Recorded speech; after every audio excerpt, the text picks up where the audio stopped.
I welcome you all for my today's class. So today we are going to discuss about the investigations in a female infertility case. So how to deal with a female infertility patient. We have already covered about the causes of the infertility, male causes, female causes, and causes in both. So today we will be dealing with the female causes, how to evaluate starting from the history, then how to investigate in a female infertility patient. So let's start. Yes. So we always should start any case with the proper history. So if history plays a very important role in the diagnosis of a condition. So here in a female patient, we have to diagnose the causes of infertility. So our thing should start proper with the fully or proper or correct history, you can say. So history includes the age, duration of marriage, history of the previous marriage with proven fertility if any are to be noted. Okay, these points are of important highlighted points, you can say. The age, duration of marriage, history of previous marriage if any with proven fertility means already, suppose if a lady is married already before, this is her second marriage, so she already had children with the first partner, that means she's fertile. So that is so all the marital history should be asked in detail. Then comes a general medical history. General medical history should be taken with special reference to the tuberculosis, sexually transmitted diseases, future suggestive of PID, pelvic inflammatory diseases, or diabetes. So all these general diseases should be asked. Then the history, surgical history. Surgical history should be directed specially towards the abdominal or pelvic surgery. Whether she has undergone any abdominal surgery before or any pelvic surgery, you have to ask in detail, because this is related with some pre-tubal adhesions. Because if she has already undergone certain surgeries, then we can get an idea of the adhesions. She might have got the trauma to certain organs, or there may be chances of any adhesions because of the previous surgeries. So this gives a hints towards that thing. Then menstrual history, obviously it is very important in any gynecological case. We have to take a thorough medical menstrual history, and it should be taken in detail. Okay, so here the important points related with infertility, on which you have to focus is the wide spectrum of abnormalities ranging from the hypomenorrhea, oligomenorrhea to amenorrhea are associated with the disturbed HPO axis, which may be either primary or secondary to adrenal or thyroid dysfunction. So we know the HPO axis plays a very important role in maintaining the normal physiology of a ovulation or menstrual cycle, you can say. But if a lady is having the history of hypomenorrhea, that means the less menstrual blood, or the periods last for less than 2 days, oligomenorrhea, if the cycles are infrequent, means she's getting late, she's not getting monthly or more than 35 days apart if the cycles are coming, or if she is having amenorrhea, that is absence of menstruation, regularly menstruation is not coming, or she is having the amenorrhea cases, then all these points indicates or hints towards a disturbed HPO axis, which may be primarily, that means the defect is seen in HPO axis, or it may be secondary to the adrenal and thyroid dysfunctions. So you have to ask in detail whether she is having any thyroid problem, hypothyroidism, she is having any adrenal related problem, any tumors, etc., or nowadays PCOS is common. That all those things you have to ask in detail. Then previous obstetric history, it is including the number of pregnancies, previous obstetric history if she has, because as I have explained in my previous classes, that infertility is of two types: primary infertility and secondary infertility. So in case of secondary infertility, the previous obstetric history is important. If she primary infertility, then she has never conceived before, so no need of asking any previous obstetric history. But in the secondary infertility, previous obstetric history plays a very important role. Why? Because there are chances of sepsis after undergoing the complications of pregnancy, like so you have to ask in detail about the number of pregnancies, the interval between them, and the pregnancy related complications are to be enquired. And then in the case of secondary infertility, the obstetric history is important. The history of puerperal sepsis may be responsible for ascending infection and the tubal damage. Uterine synechia may be due to the vigorous curettage. So if she has undergone any abortions, previous history of any miscarriages, she has undergone the D and C repeatedly, then there are chances of uterine synechia, that means the presence of adhesions in the uterus. So and there are again chances of ascending infection if she has had any puerperal sepsis, that is sepsis in her past puerperal period. Then there are again chances of getting the ascending infections, which may lead to the tubal damage or the tubal blockage, which is one of the cause of infertility. Tubes should be patent, otherwise it may cause infertility. Then contraceptive practice should be elicited. IUCD may cause PID, whether she has used any contraceptive before. So other contraceptives may not hinder with that fertility problem, but one contraceptive is there, which is IUCD, intrauterine contraceptive device, especially like copper devices, copper T, etc. They have a chance for they can, if suppose you have inserted copper T in a patient having the lower genital tract infection, then that with the help of a copper T, because the threads will be hanging there, so with the help of a thread, the infection can ascend up to the upper genital tract, that is uterus, tubes, etc. So copper T is contraindicated in a woman suffering from any genital tract infection. Even in the lower genital tract infection like vaginitis, cervicitis, you are not supposed to insert copper T. If you have inserted copper T in such cases, then there are chances of development of PID, pelvic inflammatory disease, in future. So it is contraindicated, and PID is one of the cause because it can damage the tubes, by it can block the tubes. There are chances of adhesions. That's why if adhesions and blockage is there, definitely the infertility will be there. Then sexual problems such as dyspareunia, loss of libido are to be inquired in detail. It should be borne in mind that the female orgasm is not essential for fertility, and the loss of semen from the vaginal orifice following the coitus is normal. Usually, few women give this complaint that the semen is not retained after the coital act, but you can convince them that this is a natural thing. Okay.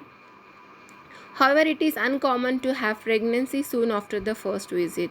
Not uncommon means after the first visit to a doctor, means after getting proper counseling by a gynecologist, there are more chances of the couple to conceive. So after first visit, the chances of conception increases. That means the couple should visit the gynecologist compulsory. Then detection of abnormalities of one factor does not negate investigation for another defect. Elsewhere, multiple defects may be present in the same case. For example, tubal defects may be associated with anovulation. So this is a common mistake which practitioners do. Suppose if they send patient for any USC, if they get some reason like any related anovulatory cycles and all, it doesn't mean that the cause is only the anovulation. There may be any other causes also.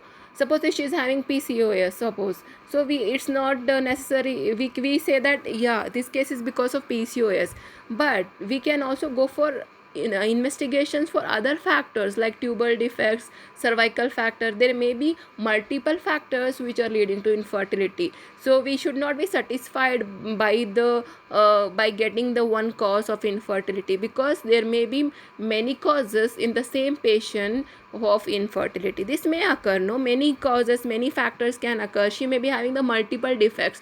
So you getting one defect, if you have confirmed or diagnosed one defect, so you cannot say the infertility is 100% because of this defect. It doesn't mean that you should not go for other investigation. You have to go for other investigation to rule out other factors also. So this is important. Then pregnancy following laparoscopy and dye test or HSG, hysterosalpingography, is not uncommon. See, this is also a very important investigations for the infertility, especially the HSG and dye test to detect the adhesions in the uterus, tubes, etc. The path outflow tract we have to check by this. By doing these procedures. So after doing these procedures, what happens is it is presumed that small flimsy adhesions or any mucus plug obstructing the tubal lumen is removed during such procedures, because we are passing a dye through the vagina inside the uterus, and it reaches to the fallopian tubes, thereby enters into the abdomen. So if you are passing something, then what happens with you are clearing in one way the small adhesions, the cervical spasm may be relieved during dilatation. So here also chances of pregnancy will be there after performing these tests. The next is the genital tuberculosis as a cause of infertility is to be kept in mind, especially in the developing countries. The association is as high as 10 to 15%, in contrast to a low figure of 0.5% in the developed countries. So genital tuberculosis is one of the important cause still in the developing countries. So you have to keep in mind, because TB is becoming less common nowadays, but you have to think about the genital tuberculosis also in the developing countries, because chances will be there to 10 to 15% of its presence. So this is also important. So now coming to the one by one factors, as we have covered already, there are many causes of infertility: ovarian causes, peritoneal causes, tubal factors, cervical factors, uterine factors, etc. So one by one we'll see and how to diagnose it. So first is about the ovarian factors. Ovarian dysfunction or dysovulatory is commonly associated with infertility are three main things will become in the ovarian factor. One is anovulation or oligoovulation. Oligovulation means infrequent ovulation. Ovulation is supposed to occur every month, that is every 28 days to 30 days duration. It should occur once every month, it should occur. But in anovulation, the ovulation is not at all occurring, and in oligovulation, the ovulation is infrequent, means it is occurring but it is not occurring regularly, or it is not occurring monthly. Then LPD is the luteal phase defect. I'll explain this in detail. There will be problem with the luteal phase. Then LUF, that is a luteinized unruptured follicle. So follicle is not ruptured in this case. So coming to the diagnosis of ovulation, this is very important. Anovulatory cycles plays a very important role, because ovulation is mandatory for the achievement of conception, because without ovum there is no chances of any fertilization. Okay, so how to diagnose whether the ovulation is occurring in the lady or not? So the various methods used in the practice to detect ovulation are grouped into three headings. One is the indirect methods, direct methods, and the conclusive methods. So there are three methods of the diagnosis of ovulation. This point is important: indirect methods, direct methods, and the conclusive methods. Okay, so coming to first the indirect method. So what are the indirect methods? Indirect or presumptive evidences of ovulation are commonly used in the clinical practice.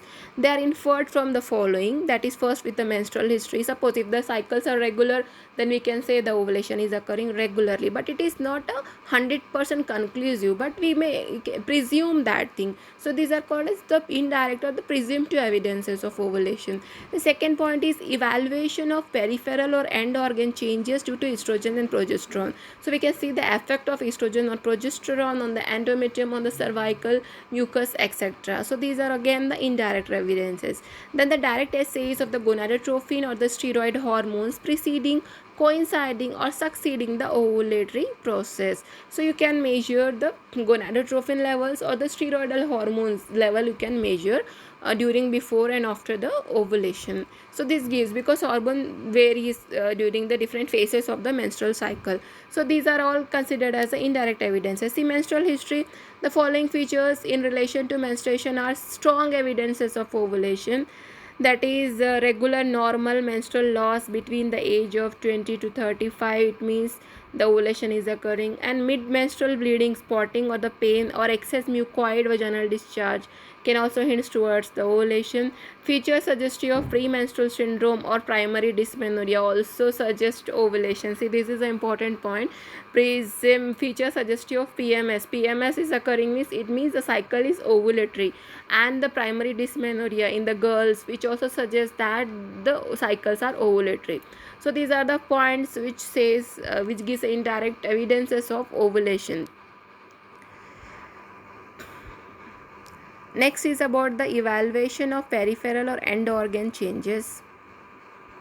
Before that, I'll say this table is important. See how to diagnose for ovulation: indirect methods, direct methods, and conclusive methods. So in the indirect method, first is the menstrual history, second is the evaluation of peripheral end organ changes, and third is by the sonography, which is the transvaginal sonography, TVS. So in the evaluation of peripheral or end organs, we will see about the BBT, basal body temperature, cervical mucus study, vaginal cytology, and hormonal assays and endometrial biopsy. Hormonal assays in that serum progesterone, LH, estrogen, urine, LH, etc. Sonography direct evidence will be there, and the direct evidence is through the laparoscopy only. See, I am using the word laparoscopy only because while doing laparoscopy we can directly visualize the ovum. So it is the only direct evidence of ovulation is with the help of laparoscopy. And third is the conclusive evidence. Conclusive evidence is with the help of pregnancy. If the woman becomes pregnant, so we can infer that the ovulation occurred, which is considered as a conclusive evidence of the ovulation. Okay. So now coming to the evaluation of the peripheral or end organ changes. First is about the BBT or the basal body temperature. So what is this BBT? See, all this occurs with the because of the different hormones which are secreted before and after ovulation. So with that change we can say this end organ changes results. Okay. So coming to the BBT observation, there is a biphasic pattern of the temperature variation in the ovulatory cycle. See, if the ovulation is occurring, then what happens? There is a biphasic pattern of temperature variation. Temperature varies in the both phases, that is in the follicular phase and that is in the luteal phase. That there is variation of the temperature. If the pregnancy occurs, the rise of temperature sustains along with the absence of the period. In anovulatory cycle, there is no rise of temperature throughout the cycle. That means in the ovulatory cycle, there is a rise of temperature. But in the anovulatory cycle, there is no rise of temperature throughout the cycle. Principle of the BBT is the rise of temperature is secondary to the rise in the progesterone output following ovulation. Progesterone is considered as thermogenic. The primary reason for the rise in the increase in the production and secretion of norepinephrine, which is also thermogenic. So progesterone is produced from the corpus luteum, you all know this, and it is produced only after ovulation. Corpus luteum is produced. So with the help of progesterone the temperature raises. So procedure, how to perform this BBT is, procedure is the patient is instructed to take her oral temperature daily on waking in the morning before rising out of the bed. We can ask patient to measure her temperature daily in the morning before rising out of the bed. The temperature is recorded on a special chart. A special chart is given to a patient and we can ask patient to record her temperature daily morning. Then days when intercourse takes place should be noted on the chart for better evaluation of the coital frequency. Interpretations: the body temperature maintaining throughout the first half of the cycle is raised to 0.5 degree to 1 degree Fahrenheit or 0.2 degree to 0.5 degree Celsius following ovulation.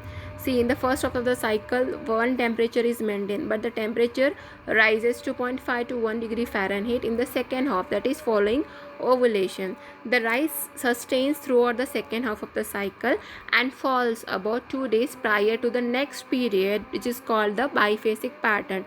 So in the first half of the cycle, temperature will be the same, but it raises 0.5 to 1 degree Fahrenheit in the second half, that is following ovulation, and it remains throughout the second half of the cycle, only it falls 2 days prior to the next period. So this is called as a biphasic pattern, and there will be a drop in the temperature to about 0.5 degree Fahrenheit before the rise and almost coincide with either LH surge or the ovulation. So when it rises, it corresponds to the LH surge or with the ovulation. Ovulation occurs on the 14th day, and before the ovulation LH surge occurs. So after LH surge only the ovulation occurs.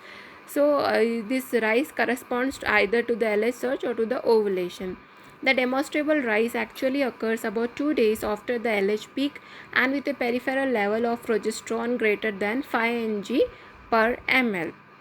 So what it is, clinical importance: maintenance of BBT chart during investigation is of help in determining ovulation and timing of postcoital test, endometrial biopsy, cervical mucus or vaginal cytology study for ovulation. It also helps the couple to determine the most fertile period if the cycle is irregular. Limitations of BBT: it indicates ovulation in a retrospectively way. It cannot predict the ovulation precisely with time.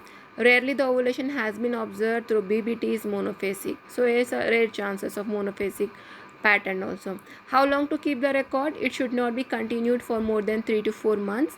for investigation purpose. However, it has to be maintained for longer periods during management of ovulation induction. So this is a chart, BBT or biphasic chart. Temperature in Fahrenheit, you can see here, this chart you can maintain, and around the time of ovulation the temperature slowly rises, you can say, and it falls down just prior to 2 days before getting the next menstruation. So this is a BBT or basal body temperature chart. So next is about the cervical mucus study. Alteration of the physiochemical properties of the cervical mucus occurs due to the effect of estrogen and progesterone. Disappearance of Fern pattern beyond 22nd day of the cycle, which was present in the mid-cycle, is suggestive of ovulation. See, Fern pattern, if present and it disappears beyond 22nd day, is which was present in the mid-cycle, is a suggestive of ovulation.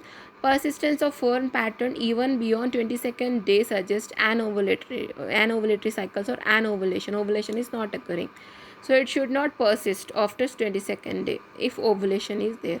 Progesterone causes dissolution of the sodium chloride crystals. Following ovulation, there is loss of stretchability. Spin bucket test, which we have already covered, which was present in the mid-cycle. Then next is about the vaginal cytology. Maturation index shifts to the left from the mid-cycle to the mid-second half of the cycle due to the effect of progesterone. However, a single smear on the day 25 or 26 of the cycle reveals features of progesterone effect if ovulation occurs. So next about the hormone estimation. Serum progesterone. Estimation of the serum progesterone is done on the day 8 and 21st of a cycle, of a 28-day cycle. An increase in the value from less than 1 ng per ml to greater than 6 ng per ml suggests ovulation. The serum LH, daily estimation of serum LH at the mid-cycle can detect the LH surge. Ovulation occurs about 34 to 36 hours after beginning of the LH surge. It coincides about 10 to 12 hours after the LH peak. Then next is about the serum estrogen level. Estrogen hormone you have to measure. It attains the peak rise approximately 24 hours prior to the LH surge and about 24 to 36 hours prior to ovulation. The serum LH and the estradiol estimation is used for IVF, for in vitro fertilization. Then urinary LH. LH kits are available to detect mid-cycle LH surge. Ovulation usually occurs within 14 to 26 hours of the detection of urinary LH surge and almost always within 48 hours. So the test should be done on a daily basis. It is started 2 to 3 days before the expected surge, depending on the length of the cycle. Then next about the endometrial biopsy. Yes, endometrial biopsy means here the endometrial tissues are taken to detect ovulation. It can be easily obtained as an outpatient procedure OPD with the help of instruments like Sherman curettage or Pipelle endometrial sampler. Dilatation and curettage is however reserved in cases where the bulk endometrium study is needed. Only with the help of a Pipelle or Sherman's curette we can take a small bit of the endometrium and we can observe it under the microscope. When to do? Biopsy is to be done on the 21st to 23rd day of the cycle. Barrier contraceptives should be prescribed during the cycle to prevent accidental conception. However, if the cycle is irregular, it is done within 24 hours of the period. Findings: evidence of the secretory activity of the endometrial glands in the second half of the cycle gives not only the diagnosis of ovulation but it can predict the functional integrity of the corpus luteum. See, we have covered how the changes will be there in the endometrium according to the different phases. So in the luteal phase, the endometrium is prepared. The secretory changes of the endometrium start. So those secretory changes we can see in the biopsy of the endometrium if it is done on the 21st or 23rd day of the cycle. And subnuclear evacuation is the earliest evidence of the ovulation, which is appearing about 36 to 48 hours following the ovulation. So we can find the subnuclear evacuation. Causes of secretory changes are due to the action of progesterone on the estrogen primed endometrium. The last point in the indirect evidences is the sonography or sonography or TVS, USG. Serial sonography or TVS scan, transvaginal sonography during the mid-cycle can precisely measure the Graafian follicle just prior to ovulation. The Graafian follicle size reaches about 18 to 20 mm. It is particularly helpful for confirmation of ovulation following ovulation induction, artificial insemination, and in vitro fertilization. The features of recent ovulation are, there are two main features of the recent ovulation. One is the collapsed follicle and another one is the fluid in the pouch of Douglas, POD. If you find the fluid in the pouch of Douglas and the collapsed follicle, it indicates that the recent ovulation has occurred. So these are all the indirect evidences of ovulation. Next is about the direct evidence, which is nothing but laparoscopic visualization. Directly with the help of laparoscope, we can visualize the recent carpus luteum or detection of ovum from the aspirated peritoneal fluid from the pouch of Douglas is the only direct evidence of ovulation. So directly visualizing the carpus luteum or the ovum through the laparoscope is the only direct method of visualization of the ovulation. And the third method of the ovulation is the conclusive method, which is nothing but the pregnancy. Pregnancy is the surest evidence of ovulation. It is a surety that ovulation has occurred. So these are about the diagnosis of the ovulation. How to diagnose? There are three methods: indirect, direct, and the conclusive. So after ovulation, two main points are there in the ovulatory dysfunction. One is the LPD, luteal phase defect, and another one is LUF, that is the luteinized unruptured follicle. So coming to LPD or LPD, luteal phase defect. So diagnosis of LPD is difficult. However, it is based on the following: BBT chart. With the help of BBT chart and biopsy and seroprogesterone, with these three methods we can diagnose LPD. First, with the BBT chart, here what happens is slow rise of temperature taking 4 to 5 days following the fall in the mid cycle. This is the one point. Second point is rise of temperature sustains less than the 10 days. That means it rises and it again falls soon. So these are the two things we will find in the BBT in case of luteal phase defect. And another method is with the help of endometrial biopsy. Biopsy done on the 25th and 27th day of the period reveals the endometrium at least 3 days out of the phase.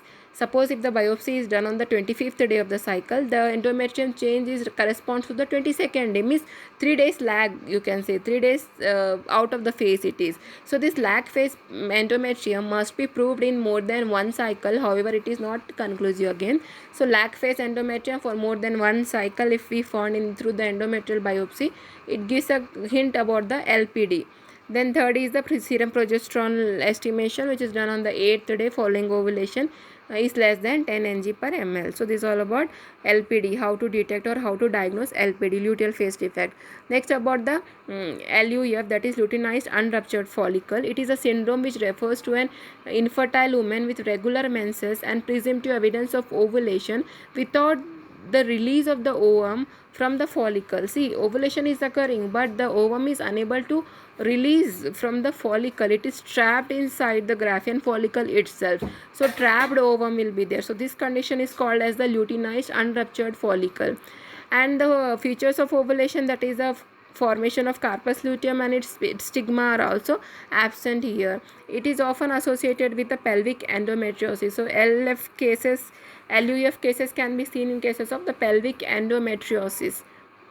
How to diagnose this is, in the presence of biological effects of progesterone in the early luteal phase, first with the help of sonography, persistence of echo-free dominant follicle beyond 36 hours after the LH peak, you will find the this dominant follicle still, because it should get ruptured. But if you are seeing the follicle still after the LH peak still 36 hours after getting the LH peak, then it gives a hint about the luteinized unruptured follicle. Then laparoscopy, failure to observe a stigma of ovulation. Then third method is with the help of ovarian biopsy.